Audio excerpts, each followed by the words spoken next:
Hello, I'm Simon. I'm a guide at Mercat Tours, and as I walk through the old town here, the very deserted old town of Edinburgh, I'm just reminded of a little story from Edinburgh's old past that, might hopefully give us a little bit of hope in these difficult times. It concerns a man called Thomas Aikenhead. Aikenhead was a student here in the 1690s.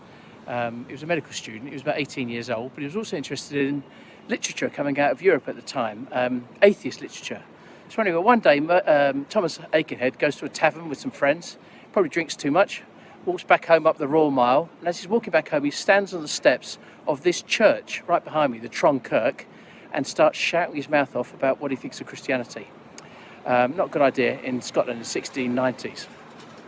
Pretty mild by today's standards. He said something like he thought Jesus was just a magician, and he joked that he'd rather be warm in the fires of hell than cold in Scotland, because it was August and he was freezing. But anyway, one of his so-called friends that night reported him. So Thomas Aikenhead was arrested.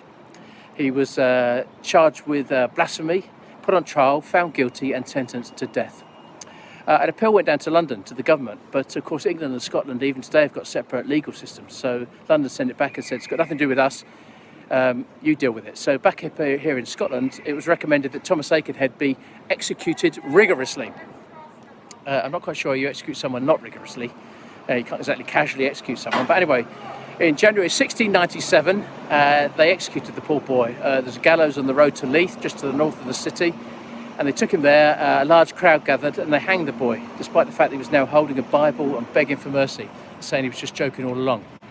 Now, the reason why I tell you this story, because it's a bit of a downer, isn't it? And a bit of a buzzkill. But the reason why I tell you this story is because Aikenhead's execution was like the darkest hour before the dawn.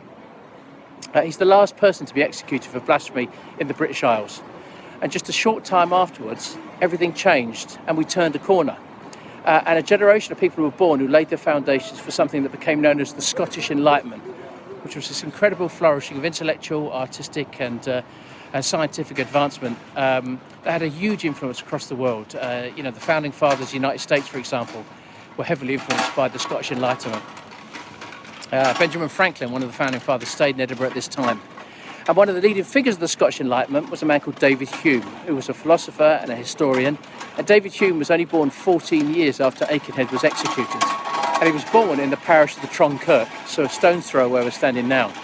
And David Hume was very sceptical about religion, and he didn't mind who he told. I mean, there were people who didn't like him for it. Some people called him Hume the Atheist and the Great Infidel. But he certainly wasn't arrested, and he certainly wasn't put on trial for his life. He was an adored, respected member of society amongst many people at this time. So I like to think that little story tells us something about human society.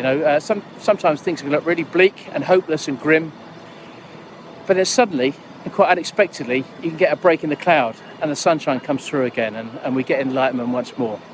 So hold on to that little thought as we navigate our way through these difficult times, and hopefully that sunshine will return to Edinburgh quite soon.